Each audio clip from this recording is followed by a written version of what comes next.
Karibuni sana waandishi wa habari katika ofisi zetu za TAKUKURU Kigamboni. Mimi naitwa Hole Makungu, ni mkuu wa TAKUKURU mkoa wa Temeke, ambao huwa tunafanya kazi Temeke na Kigamboni. Nimewaita hapa ili kutoa ufafanuzi juu ya tuhuma za TAKUKURU Kigamboni kuwakamata viongozi wa CCM kata ya Tungi. TAKUKURU Kigamboni katika kuendelea na kutekeleza majukumu yake, mnamo tarehe 13 mwezi wa 3 2025, yani jana, ilipokea taarifa fiche kutoka kwa msili kuwa kuna mwananchi anaitwa Habibu Mchange ambaye ni mwanachama wa Chama cha Mapinduzi yani CCM. Kwa taarifa tulizonazo ni kwamba miongoni mwa wale wanaotaka kutia nia ya kugombea nafasi ya ubunge kwenye jimbo la Kigamboni katika uchaguzi mkuu wa 2025, huyu Habibu Mchange naye ni mmoja wao. Taarifa iliyopokelewa ni kwamba Habibu Mchange ameandaa baadhi ya viongozi wa CCM kata ya Tungi ili awagawie fedha, kitendo ambacho ni kinyume na sheria ya uchaguzi ya mwaka 2024 na kanuni za Chama cha Mapinduzi ambazo zinazuia kufanya kampeni kabla ya dirisha kufunguliwa na kuahidi kutoa zawadi ambazo haziko kwenye ilani ya Chama cha Mapinduzi. Kwa kuwa yeye sio mtekelezaji wa ilani ya Chama cha Mapinduzi, na kwa kuwa yeye si kiongozi wala sio mbunge wala si mwakilishi wala si diwani katika chama hicho kwa sasa, kama kanuni ya 69 kanuni ndogo ya 6 kuhusu uteuzi wa wagombea uongozi katika vyombo vya dola inavyosema. Kanuni hiyo inasema hivi: ni marufuku kwa mwanachama yoyote anayetarajia kugombea au wakala wake kutoa misaada wakati wa uchaguzi unapokaribia, ambayo ni dhahiri ina lengo la kuwavutia wapiga kura, isipokuwa Rais wa Jamhuri ya Muungano wa Tanzania, mbunge, mwakilishi kwa maana ya kule Zanzibar, na diwani ambao wako madarakani. Hawa wanaweza wakaendelea na kutoa misaada na ahadi zao ambazo wameahidi mpaka pale bunge litakapokuwa imevunjwa. Baada ya kupokelewa taarifa, ilifanywa uchunguzi wa awali kwa kuzingatia sheria ya kuzuia na kupambana na rushwa namba 11 ya mwaka 2007 iliyofanywa marejeo mwaka 2022. Na wachunguzi walifika katika ofisi ya CCM kata ya Tungi majira ya saa 7 mchana na kufanya surveillance na kuweza kubaini baadhi ya viongozi wa CCM walikubaliana kukutana pale majira ya saa 8 kamili. Ila baadaye muda ulibadilishwa kuwa saa 9 alasiri kwa sababu walikuwa wanamsubiri Habibu Mchange. Majira ya saa 9 alasiri baadhi ya viongozi wa CCM kata ya Tungi waliingia ukumbini, na baada ya muda fupi gari aina ya Krug yenye namba T366 EBL iliwasili kwenye maegesho ya magari ya ofisi hiyo ya CCM, na baadaye iligundulika ndio iliyokuwa imembeba Mchange. Aidha, baadhi ya viongozi wa CCM kati ya Tungi waliokutwa katika ukumbi huo na wachunguzi wetu hawakutaka kutoa ushirikiano kwa maafisa wetu. Hivyo maafisa wa TAKUKURU waliondoka na viongozi hao kuelekea ofisi za TAKUKURU wilaya ya Kigamboni kwa ajili ya mahojiano, na wote waliweza kueleza kuwa kikao kile hakikuwa halali na kiliitishwa na katibu wa Chama cha Mapinduzi kata ya Tungi anayeitwa Sebastian Kapela Mabula. Kwa hiyo uchunguzi wa tukio hilo bado unaendelea. TAKUKURU inafuatilia kwa karibu wote wanaodaiwa kufanya kampeni mapema kwa kutoa rushwa kwa wapiga kura kwa jimbo la Kigamboni na Tanzania kwa ujumla, kama ilivyofanyika kwenye tukio hili. Kwa msingi huo, taarifa zilizotolewa katika baadhi ya magazeti ikiwemo Jamvi la Habari toleo namba 2550 la tarehe 14 mwezi wa 3 2025 kwamba TAKUKURU inatumiwa na wanasiasa wanaotaka kutiania kugombea nafasi katika uchaguzi mkuu ujao na haishughuliki na wanaogawa fedha ili kushawishi wapiga kura ni za kupotosha umma. Aidha, taarifa za TAKUKURU kuwafungia viongozi wa CCM wakiwa kwenye kikao cha kupanga uhamasishaji na uandikishaji daftari la wapiga kura si za kweli, kwa kuwa uchunguzi unaonyesha kwamba kikao hicho kilipangwa kifanyike tarehe 14 mwezi wa 3 2025, yani leo na sio jana. Aidha, uchunguzi pia unaonyesha kwamba kikao hakikuwa na uhalali kwa vile hata viongozi wa Chama cha Mapinduzi ngazi ya wilaya walikuwa hawakitambui. Tunatoa rai kwa wananchi wote wa wilaya ya Kigamboni na sehemu nyingine zote za mkoa wa Temeke kutoa taarifa za vitendo vya rushwa, kwa kuwa ni jukumu la kila mwananchi kufanya hivyo. Nawashukuru sana. Hali iliyokuwepo ni kwamba kuna wanachama wa CCM waliokuwa wamekusanyika pale kwa malengo hayo niliyoyataja kwenye press. Kwa hiyo maafisa walienda hapo kwa shughuli zetu kama nilivyoeleza za uchunguzi, kuhakikisha kwamba rushwa haifanyiki, vitendo vya rushwa havifanyiki kuelekea uchaguzi mkuu wa 2025. Kwa hiyo walipoingia pale ndani kukawa na mtafaruku kidogo walipojitambulisha kama wao ni maafisa wa taasisi ya kuzuia na kupambana na rushwa. Kwa hiyo wengine walitaka kukimbia, lakini mmoja wao ndio alienda kwenye mlango na kufunga. Lakini bahati nzuri tulifanikiwa kumpata mwenezi wa CCM wilaya na alikuja kwenye eneo hilo.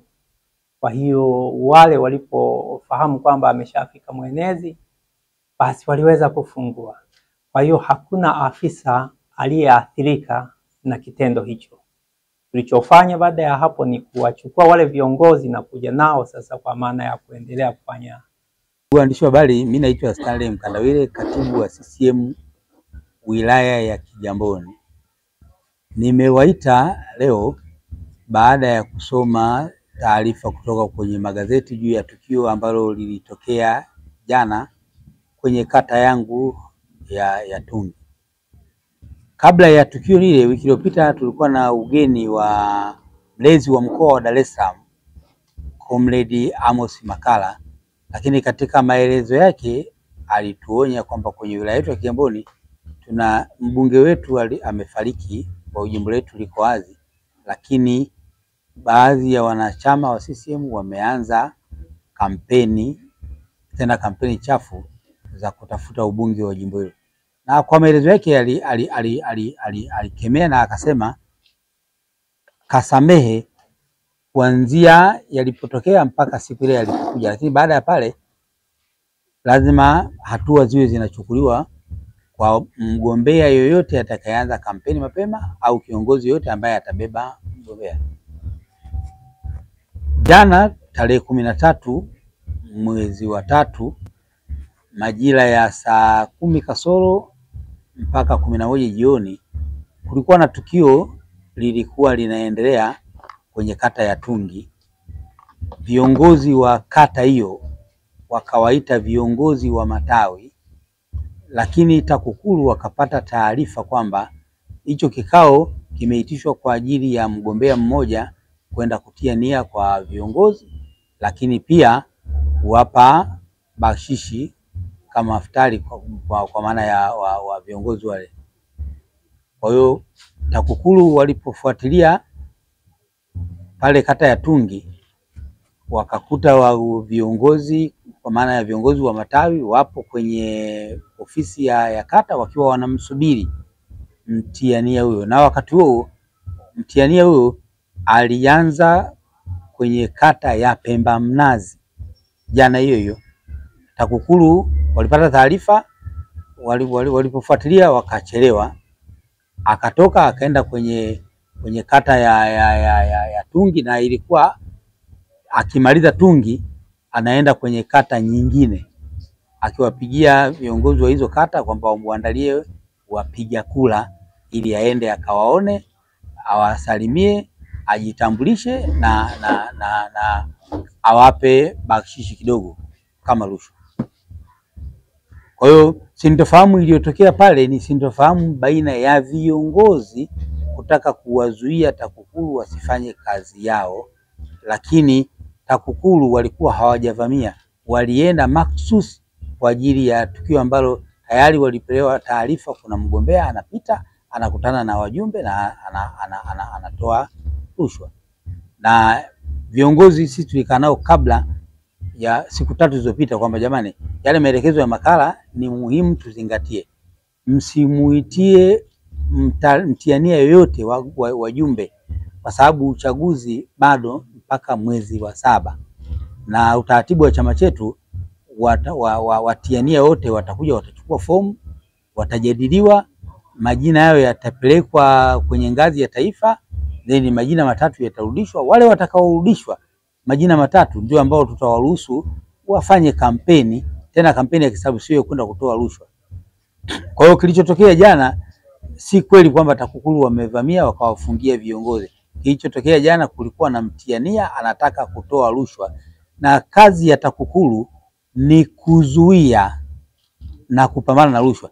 Kwa hiyo kazi kubwa walioifanya jana ni kuzuia rushwa isitoke, na mgogoro ulitokana na yeye TAKUKURU kuzuia rushwa, lakini watu wakitaka kutumia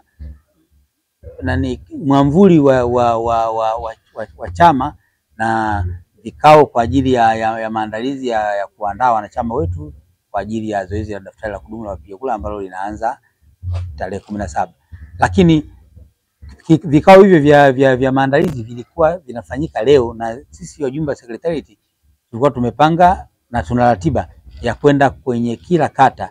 Leo tulikuwa tunaenda kata 3 ya Kigamboni, kata ya Tungi na kata ya Vijibweni, na kesho tunaendelea na kata zingine, kesho kutwa tunamaliza kata zote. Kwa hiyo ina maana kama kweli ni maandalizi hayo ya daftari, walitakiwa wawataarifu viongozi na wanachama, tukutane nao leo kwenye ratiba yetu sisi ya secretariat. Kilichofanyika jana, waliwaita viongozi ili waje kupokea rushwa. Kwa TAKUKURU walichofanya ni kuzuia rushwa. Si kweli kwamba walienda wakavamia viongozi sema wakawafungia kienyeji tu. La kwanza, TAKUKURU hawajawafungia, na ule mkutano haukuwa mkutano sahihi, kwa sababu viongozi wa kata waliwaita wale viongozi wa matawi, mwenyekiti, katibu na mwenezi wa kila tawi, ili waje wakutane na mgombea. Ule ulikuwa sio mkutano halali, na kimsingi sisi kama chama na sisi tutafanya taratibu zetu, tutawaita wale viongozi wa ile kata kwenye vikao vya usalama na maadili ili tuwape adhabu, kwa sababu walichokifanya sio sawa sawa. Wameanza kubeba wagombea, kitu ambacho kanuni zetu zinakataza, lakini rushwa CCM ndio kwenye ilani yetu imekataza sana swala la rushwa. Kwa hiyo sasa lazima tuonyeshe mfano sisi kama viongozi wa CCM, sisi kama chama tawala kinachoongoza dola. Na hata kwenye ziara yetu tunayopita tunaendelea kuwasisitiza viongozi wetu, muda wa kampeni za kura za maoni bado, na hairuhusiwi kumuitia mgombea yoyote viongozi wanaowapiga kura wake ili aje awasalimie. Hairuhusiwi, hata kama ni salamu za niombe viongozi wangu wa ngazi zote kuanzia mashina, matawi, kata na sisi wa wilaya wote tusimamie utaratibu wa chama chetu. Nafasi ikiwa wazi, ikishatangazwa, wanachama ndio wanaruhusiwa sasa kuchukua fomu na kupita kwa wajumbe kujitambulisha ili kuomba kura. Lakini pia katika kujitambulisha, haitakiwi kwenda kujitambulisha kwa kuita mikutano kwenda kugawa rushwa. Rushwa ni adui wa haki, na tukikubali kuchagua viongozi wanaotoa rushwa, chama hiki kitapotea, kwa sababu mwisho wa siku ukichagua kiongozi aliyetokana na rushwa, akishachaguliwa, baada ya hapo hatatui kero za wananchi, na ukimuuliza anasema nimepata nafasi hii, nimetoa rushwa, kwa hiyo sasa nimetumia hela yangu na natafuta sasa namna ya kuirudisha. Tunataka viongozi ambao hawatokani na rushwa. Kwa hiyo viongozi wote tusimamie msimamo huo ili tupate kiongozi ambaye lengo lake ni kwenda kusimamia na kuwasaidia wananchi. Jimbo letu tumepata bahati mbaya, mbunge wetu kafariki, lakini hata kama angekuwa hai kwa kipindi hiki asingegombea, kwa sababu alikuwa tayari kishateuliwa kuwa mkurugenzi wa WHO kanda ya Afrika.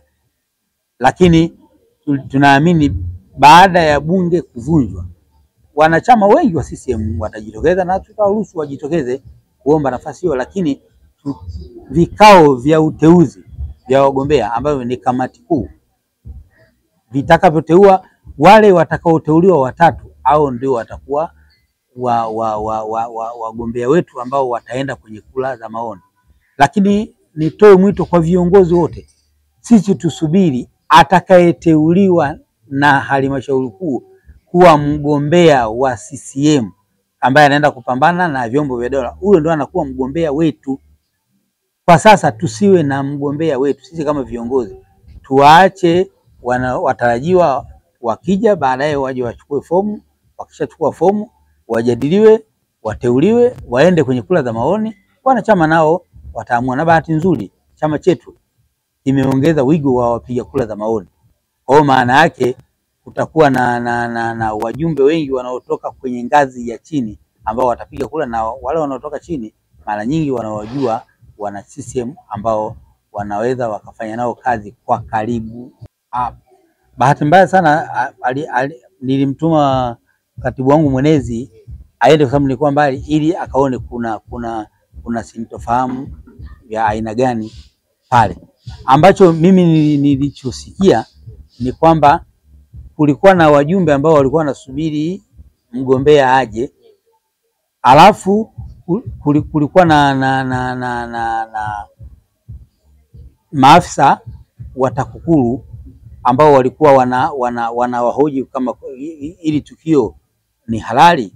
Kwa hiyo wakajitokeza viongozi wa hiyo kata, wakaenda wakafunga ili wale maafisa wasitoke na wale wajumbe wasitoke, kwa maana wakiamini wale maafisa wakitoka watatoka na wale wajumbe watawakamata, wataondoka nao. Hilo ndio ambalo nimelisikia mimi. Okay, msingi waliofungiwa ni maafisa wa TAKUKURU. Ni maafisa wa TAKUKURU, sio wajumbe. Maafisa wa TAKUKURU ambao walikuwa wanahoji na wajumbe kule ndani waliofungiwa.